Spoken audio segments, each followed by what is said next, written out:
New Orleans is a city that has always shown America what is possible when we have the imagination to see the unseen.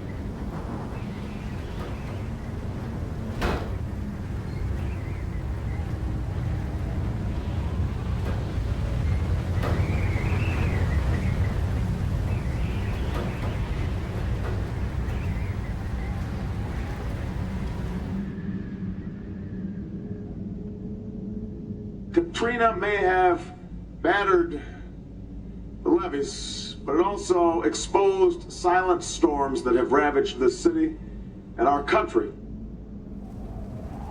The storms of poverty and joblessness, inequality and injustice.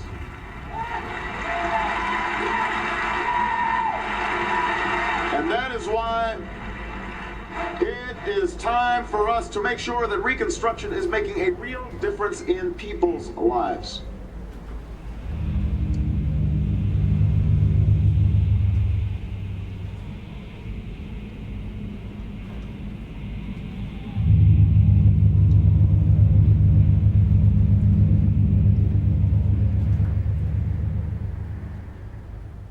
Together we can do more than rebuild a city. We can create a model for America.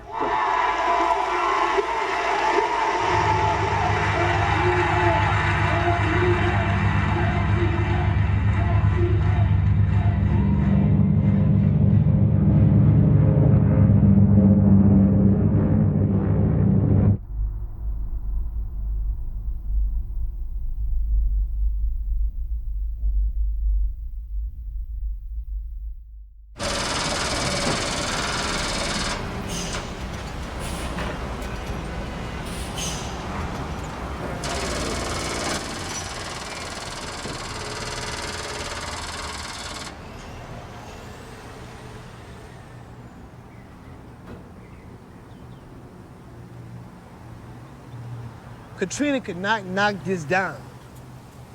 It took a man to come here with a bulldozer and knock it down.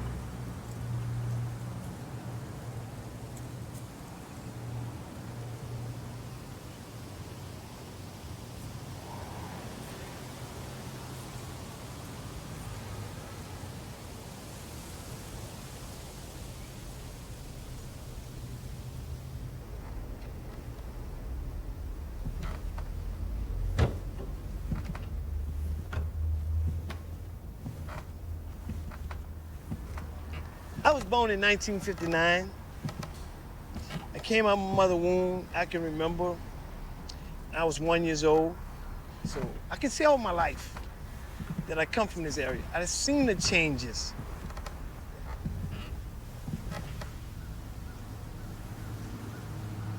Beauty, man, real beauty.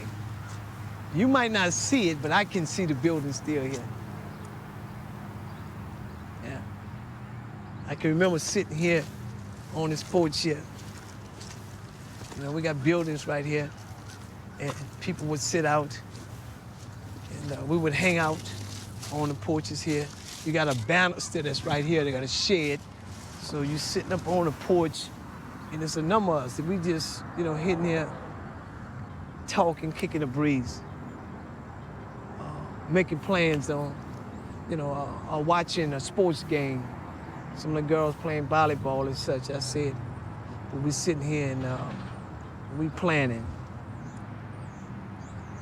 Yeah. This is home. This will always be home.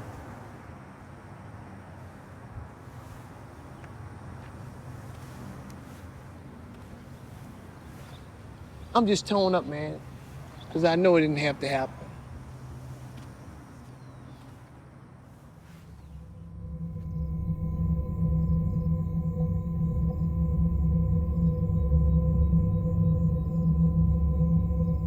Republican congressman from Louisiana said about Katrina, God did in one weekend what we've been trying to do for 20 years in terms of public housing. So God was able to close public housing in one weekend, while there are many people who have been trying to do that for decades. And that's sort of a theme in the response to Katrina, is privatization. Public housing was privatized. Private developers were given the land. Private developers came in and demolished the good units that were there, and private developers put up other apartment complexes on those spots, which look nice and are beautiful to look at, but of the thousands of families that lived in public housing before Katrina hit, the numbers look like roughly 10% have been able to get back into their neighborhoods where they were before. So the government destroyed people's housing, turned it over to private developers, gave them billions of dollars of subsidies and contracts to be able to do it, and then kicked the people out who had been there. And those individuals, those families who lived in public housing, who were nearly 100% African American, were not welcome back. It was very clear that the official response on the federal level, the state level, and the local level was, you all really should go someplace else. We don't really want you.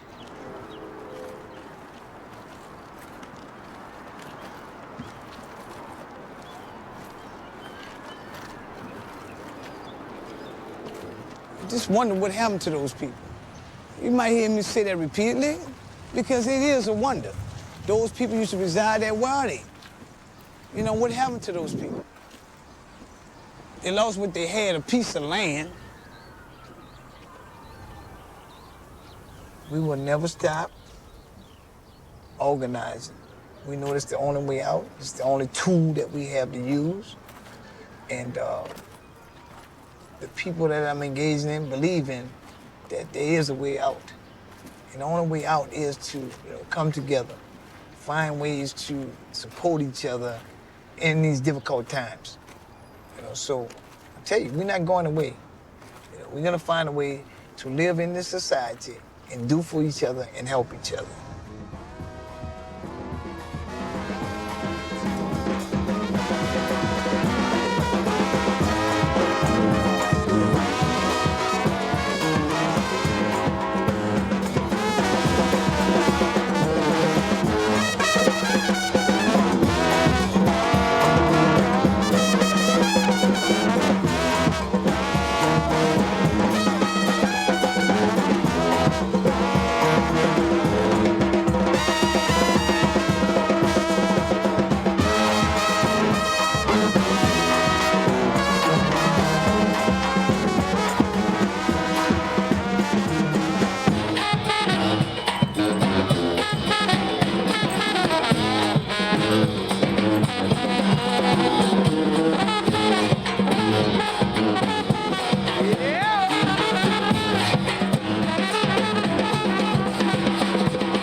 We had like neoliberalism on steroids.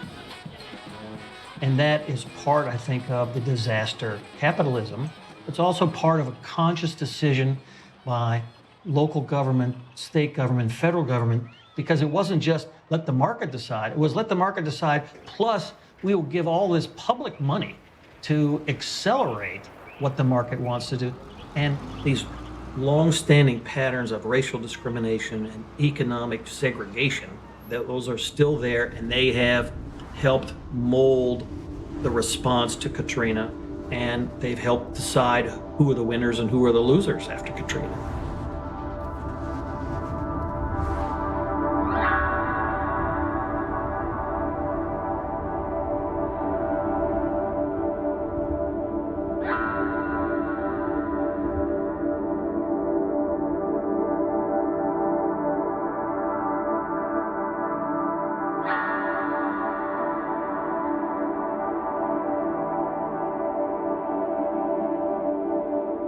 Well, really, New Orleans chose me. So New Orleans drew me in because we wanted to be a part of the rebuild about the renaissance of this town. So I moved in 2008.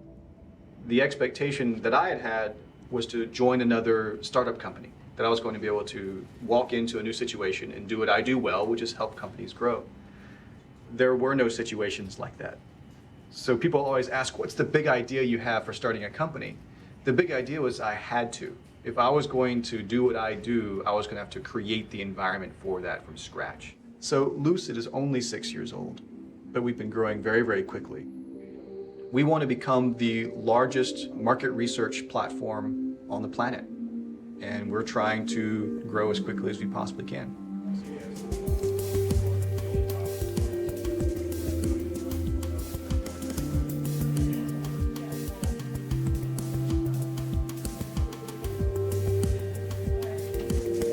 There are a lot of tax credits. So the state of Louisiana has gone out of its way to establish what we work on, which is the digital media tax credit. What that means, historically, 35% of every dollar spent on development, technology development, engineering, anything technical, software development wise, would be given back to you by the state. So essentially, development only costs 65% on every dollar, which is a huge benefit to a growth company.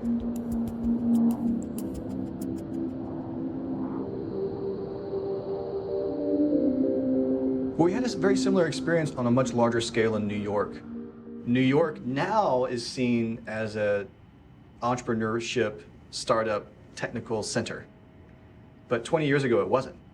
And my goal is to have similar outcomes for New Orleans as with New York. That suddenly New Orleans in 20 years will be seen as the epicenter of entrepreneurship in the South. We're trying to be New Orleans, the next version of itself.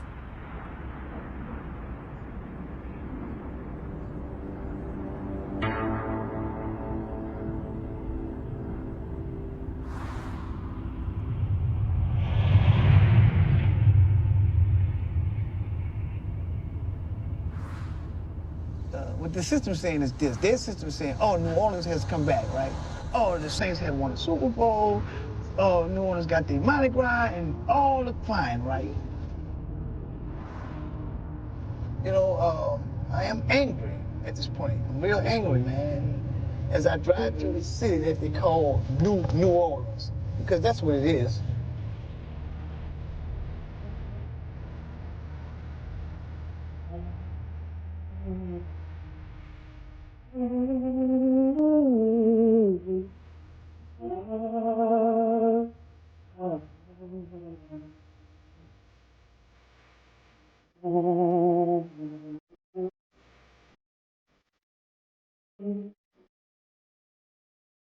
Overall, there have been huge challenges in New Orleans in terms of ensuring that people that lived here before Katrina were able to return to the city.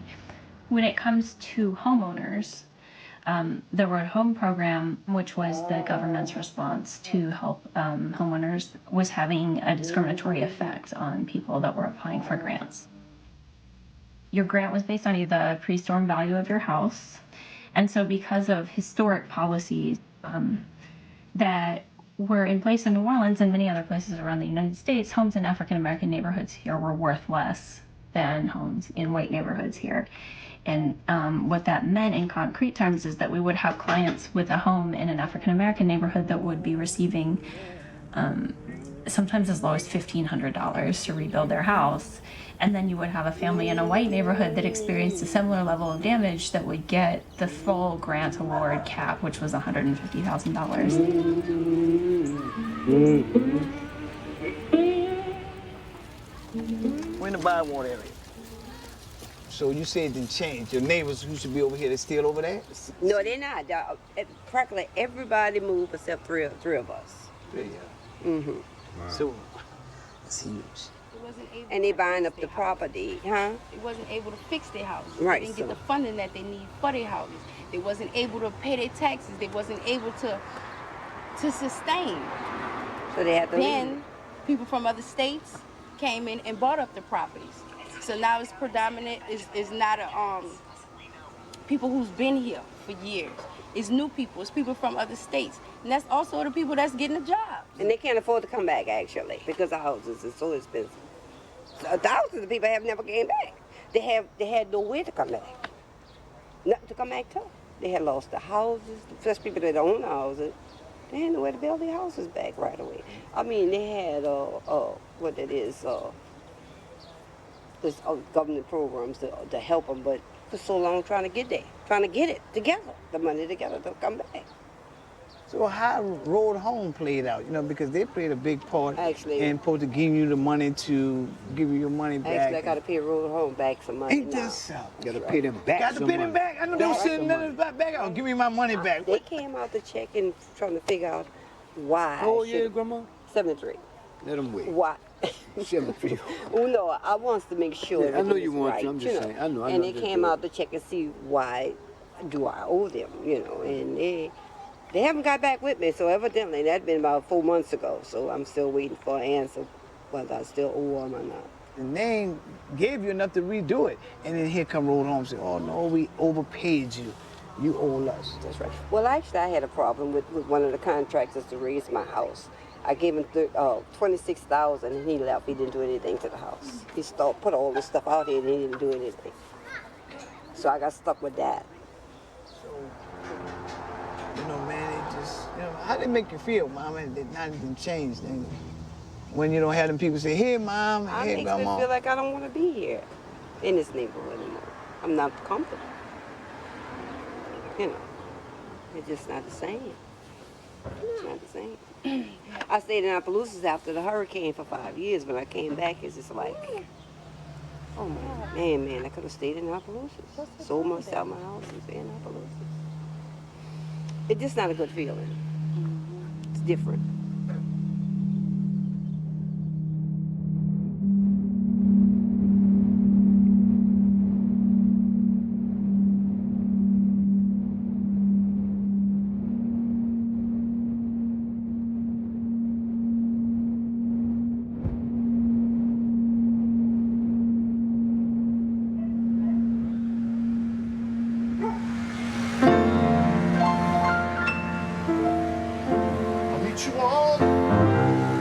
Street at Rumsfeld Boulevard, right next to the statue of Michael Brown in the New Ninth Ward. Folks are living so easy there. Times used to be so hard. Chicken every pot, they dance a lot in the New Ninth Ward. New Ninth Ward. Times are easy now, they used to be so hard. We're taking up the burden, we are the ones who came to save New Orleans from New Orleanians. Most of all, we wish that they would do more behaving, so they would deserve all the saving.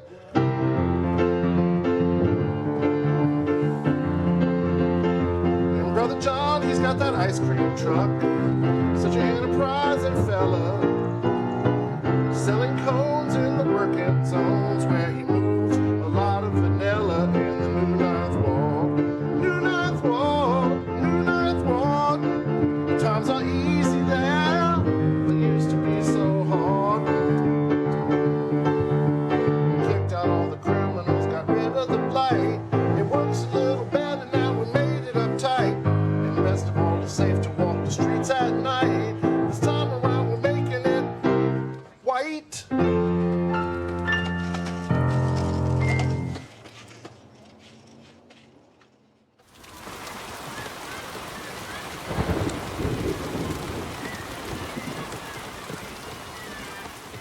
When Katrina hit, the President Bush and his allies, along with some foundations across the country and people in Louisiana, said this is a great opportunity for us to try and experiment and charterize the whole public school systems. We essentially have a public school that's given to a private company, and the private company gets the public money to run it, but the private company decides who's going to be the teachers, whether they're going to have bus service, what the curriculum's going to be, and all that. So how that happened was, within 2 weeks, the Louisiana legislature, at the request of the governor and with the support of the president, had a special law passed that just applied to the city of New Orleans. And it was a takeover, literally a legal takeover of the system.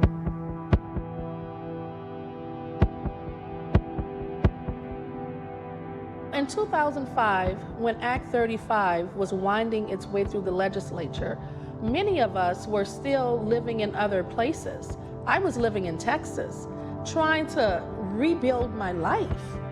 And then I was coming back and forth once I was allowed back in New Orleans, trying to get contractors and electricians and plumbers to help me put my house back together. I and many other people were not in any kind of position to fight the takeover of our schools.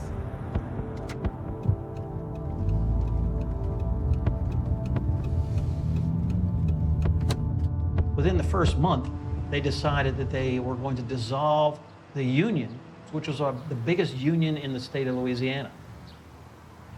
Over 8,000 people lost jobs in the school system, union jobs, really good jobs in the New Orleans area. The teachers fought that in court. They lost there, where the Louisiana Supreme Court said, no, you're not entitled to your job. Parents, are you looking for an excellent school for your child? SciTech Academy is back in session. Our schools have some of the highest growth and scores on the LEAP and iLEAP in the city of New Orleans. SciTech Academy is a perfect fit. We're scoring high in academics, winning championships in tackle football and volleyball, and working hard every day to get into the city's best high schools and colleges. We provide a laptop for every child. SciTech Academy is located up. Charter schools are businesses. Let's just be clear about that. And what does a business do? A business wants to maximize its profits and reduce its costs.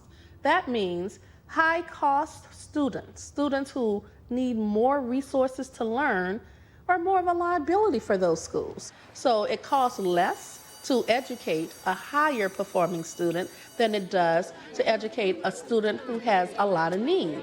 And they get to have autonomy to discriminate. And we see that in the data.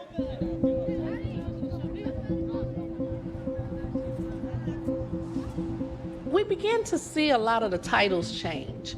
There were many people who had no experience running schools. They may have been business people who now become the CEO as they now try their hand at operating a school.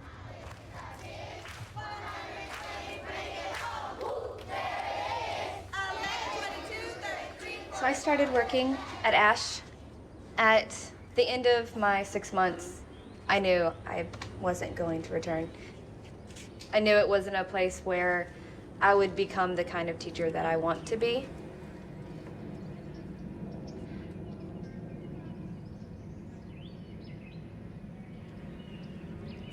Yeah. This one's it.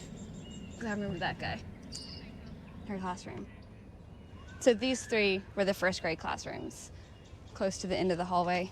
And I was right in the middle, across the hall from kindergarten. Posters everywhere. The walls were covered in motivational things and test scores. The students' achievement on the test was a big focus. The more students who tested well makes the school look successful. If a school is successful, then they can apply for different grants and government funding. Schools with very low scores, considered failing schools, sometimes can be shut down or taken over by the state. From my experience and understanding, it kind of comes down to a money issue. Test scores were displayed everywhere in the classrooms and outside on the walls. We had daily meetings and scores were brought up. We would be shown graphs and data from the different schools and discuss like what we need to do to raise those scores. And for the students, there was one particular test that they were taking in first grade. They were shown their previous score, and then on the other side, they were shown their goal, like what we wanted them to get to show that they were improving, getting closer to on level, and said like, all right, this is where you are now, this is where you need to be. And we would like bribe them with stickers and candy and parties if you do well. Students who like on the reading tests, if they stepped up to the next reading level, they would be brought pizza and cake to have in the classroom with all the other students there watching these kids getting rewarded, and then they're not.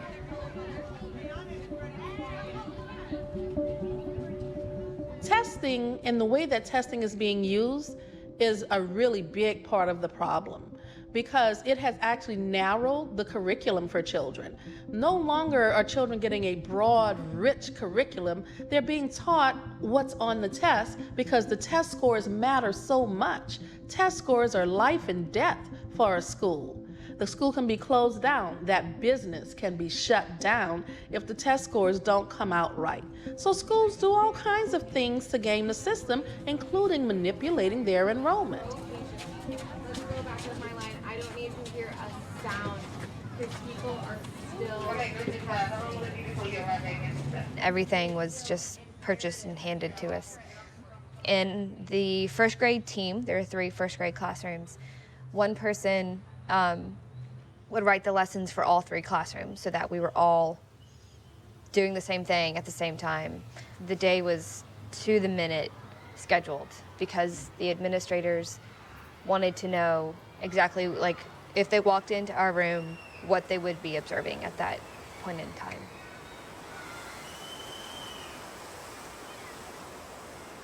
They're all tried to be modeled the exact same way, like you would a business, like you would not to fully equate it to a restaurant chain, but right now that's what comes to mind.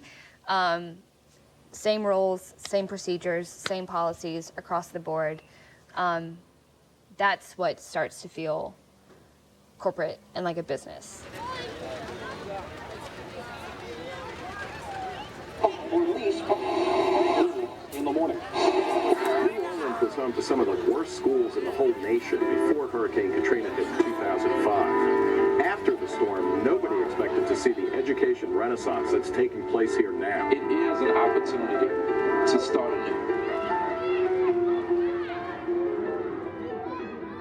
I really worry about the kind of child that becomes an adult after years in this kind of environment. So if you survive being a compliant being, what kind of an adult will you become? Will you become an adult who would question when something is going wrong? Or would you become an adult who just comply?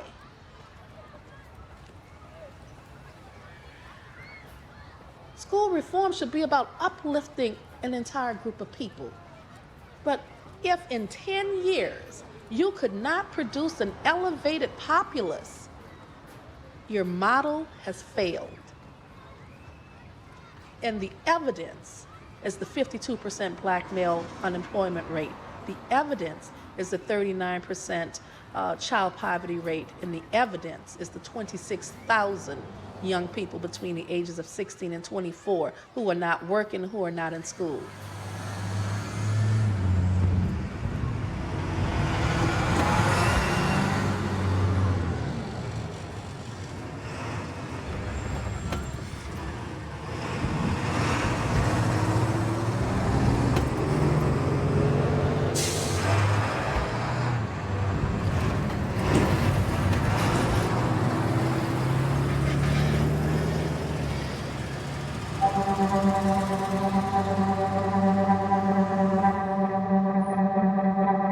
That is not democracy, where people from outside come in and change your fundamental institutions without input from the public.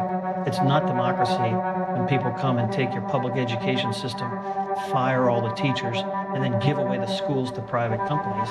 It's not democracy when you have thousands of people who live in public housing and they are dispersed by a disaster, but then prevented from returning, and the property given to private developers, and the same thing in healthcare. And then the government canceled a lot of the anti-discrimination laws. They canceled a lot of the union laws. They canceled a lot of prevailing wage laws after Katrina, so that workers who were desperately needed, they could also be exploited by that process as well. And those decisions were not made in an election. Those decisions were made as a result of a disaster. Those decisions were made in an emergency.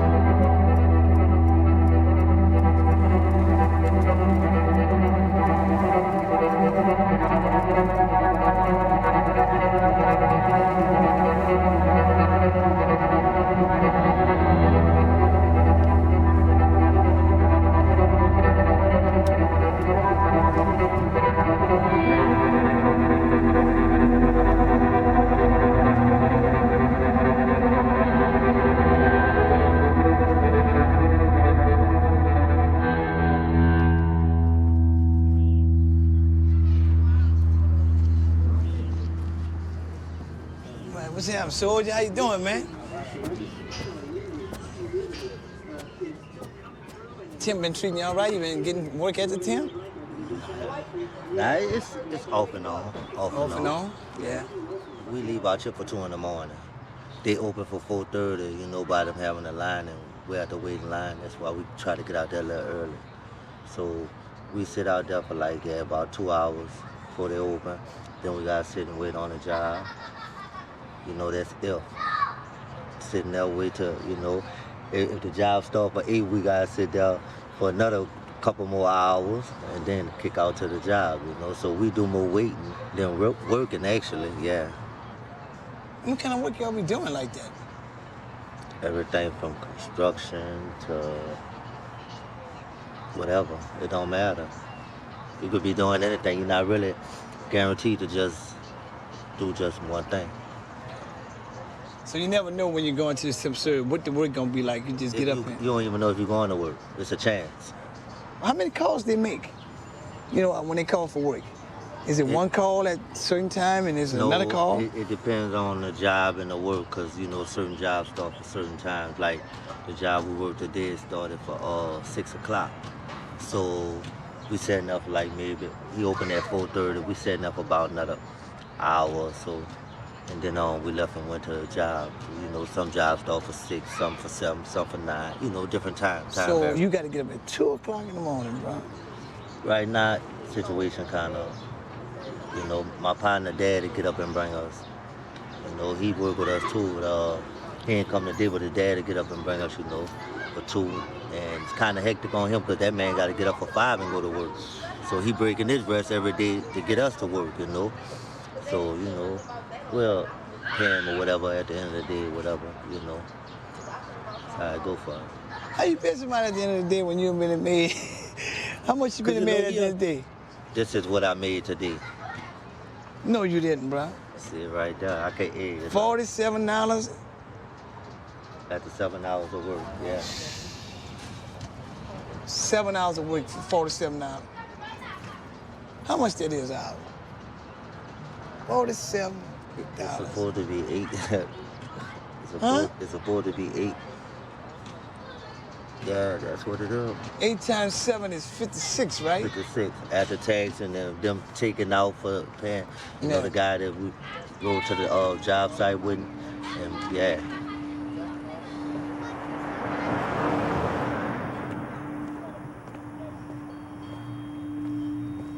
That's slavery. That is slavery. It's like a whooping on the back, you know, because, you know, when you have to go to a temp service, that's the slave master whooping you in your back. Pow, pow, bend over, 7 lashes for $7.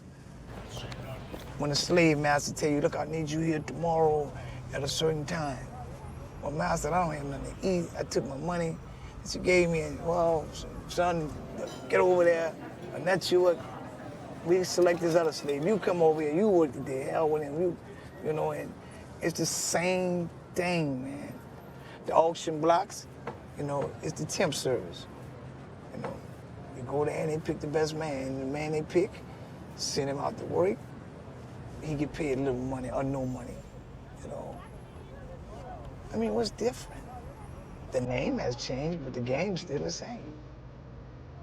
So, you know, Martin Luther King them fought about the poor people's campaign. Well, what kind of damn campaign is this where we fighting now? If this ain't for poor people. People were making $7. Back then they was making $2 or $1 and something. That was in the 60s. This is 2016, and all we made it from $1 and something up into $7? Come on, man. The campaign never changed.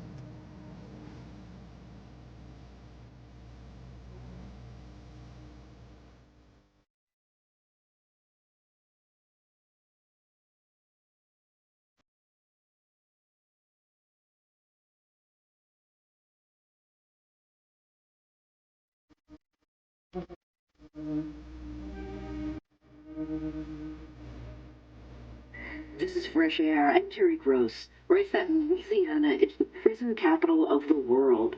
The state and prisons have more of its people per capita than any country on earth. Louisiana's incarceration rate is nearly 5 times Iran's and 13 times China's. Congratulations. Kicking in China's ass. The private prisons are a very profitable business, a $182 million industry. The mighty, mighty people. The mighty, mighty people. Fighting for justice. Fighting for justice. Fighting for respect. Fighting for respect. I fight every day. Every single day. Fight to have my kids, fight to just live, fight not to go back out into the streets. And it's hard. It's hard for me to find a job. It's hard for me to do what I need to do. And then when I get a job, I'm not getting paid enough. Right? I need to put diapers on my child. You know what I'm saying? I need to feed my kids.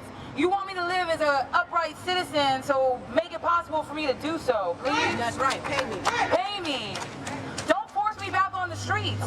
Don't.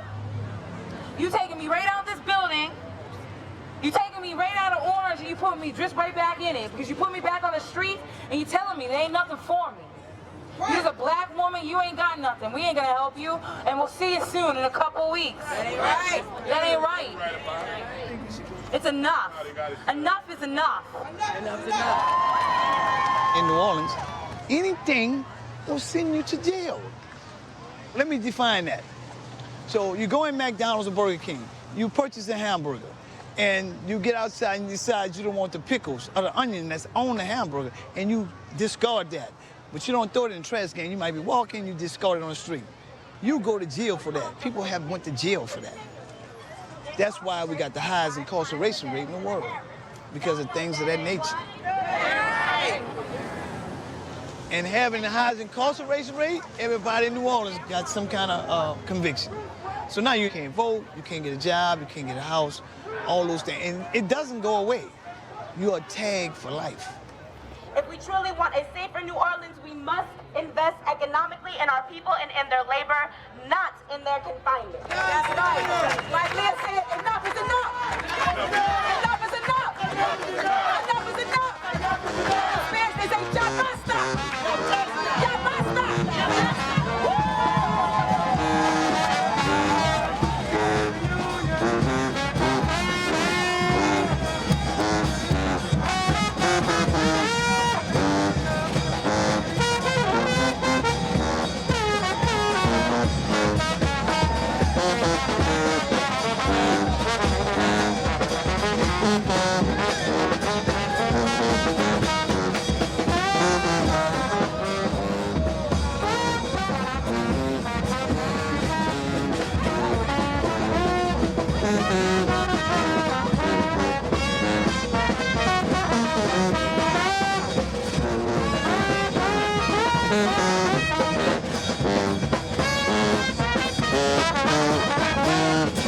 History in the French Quarter of New Orleans.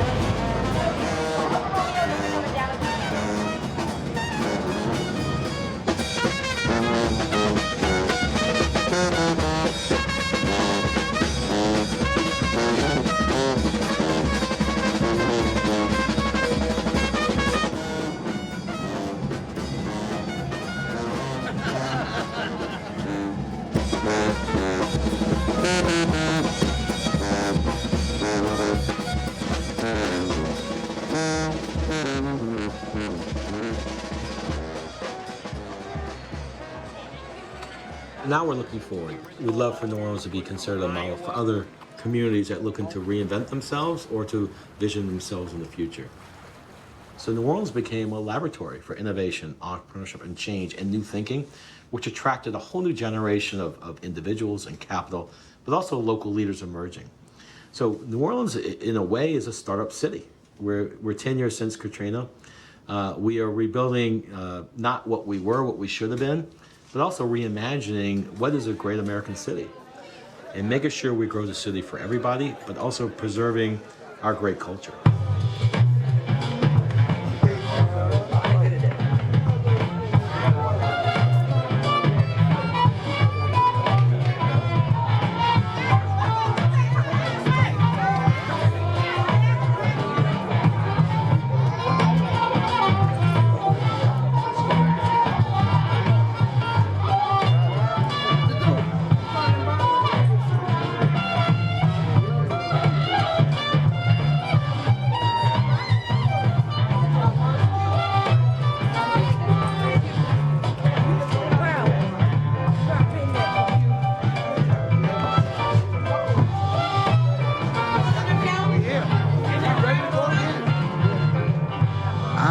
proud that my folks are from New Orleans. I am happy that they were culturally rich. And I'm glad that they passed on every bit of it to me. But I'm thankful because my city feeds me this culture. I grew up and I born in it. You know, I don't just dance because I seen a dance on Soul Train. No, that wasn't why I was dancing. I danced because I seen a dance at the Second Lines last Sunday. And the guys was crisscrossing their feet and spinning and going around and really doing the job, you know, monkey shining and cutting up and having a good time.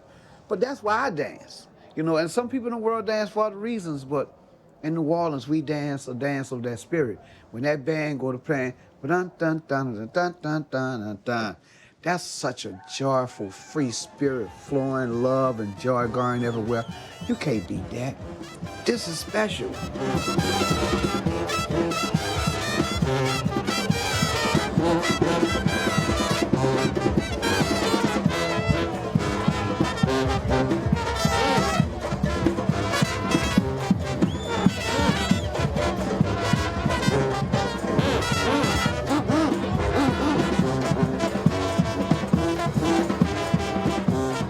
I don't think we've been doing bad. We got the Marcelluses now. We had Louis before that.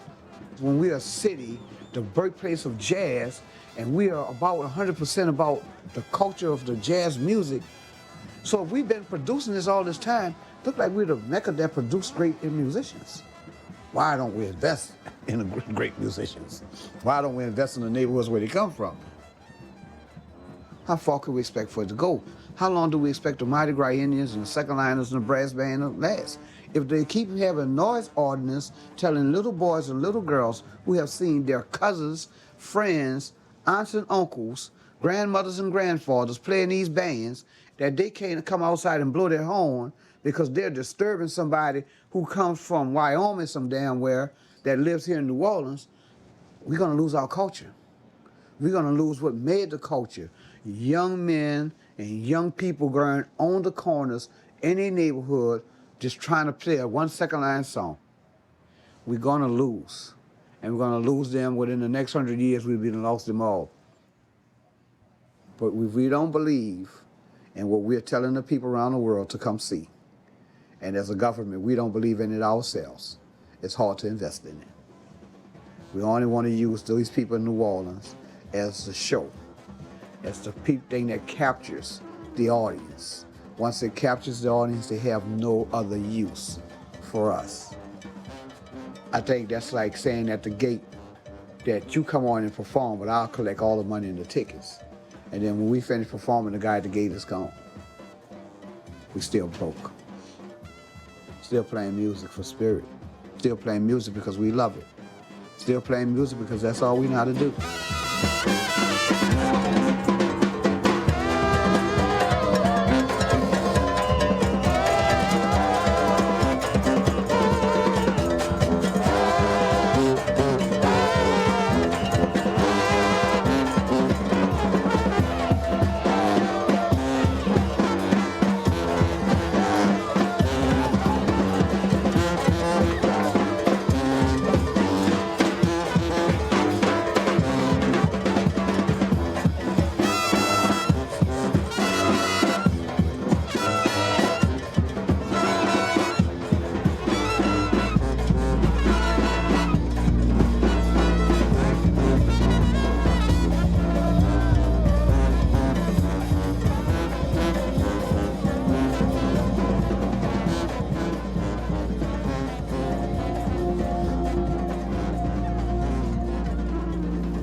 Let's talk about blackness and the blues of being black. Kicking bebop blues, bringing blackness from the sax. Like over 130-something years ago, we were in the cotton fields. We were hoeing the land strictly by hand, and we even cooked the meals. And all was well in the big house. Shit, I don't know, at least that's what I've been told. But it was simply that way and remains as such because we simply forgot our goals. Seeing we've allowed them to rearrange our plans, they've taught us the sickness of trusting our enemy, and we became their fans. That's what I call a lack of blackness or understanding the blues of being black. You see, the blues of being black should mandate that we attack.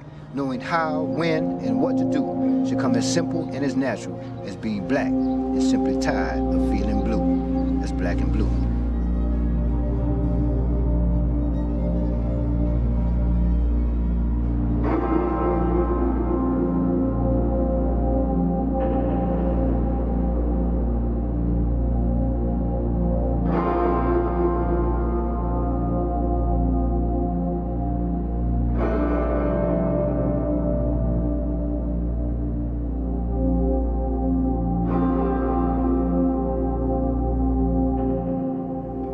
You know, brother asked me, he said, is this really life or is this a movie that we living in?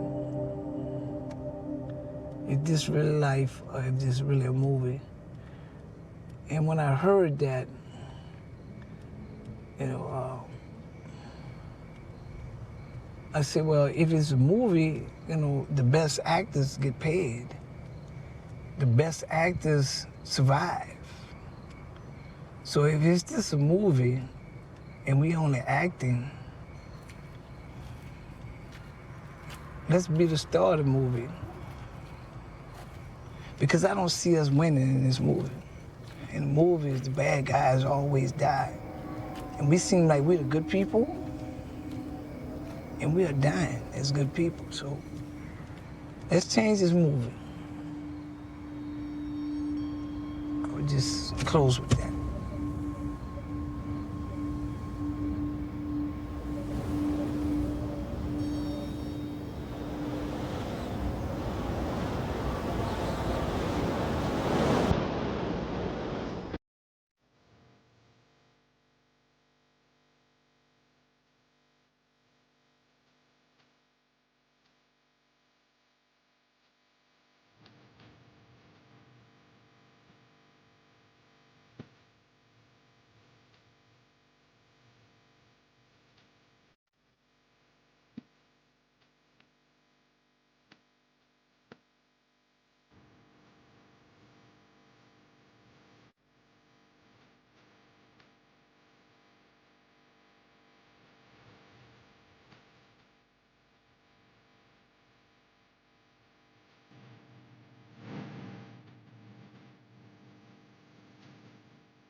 Thank you.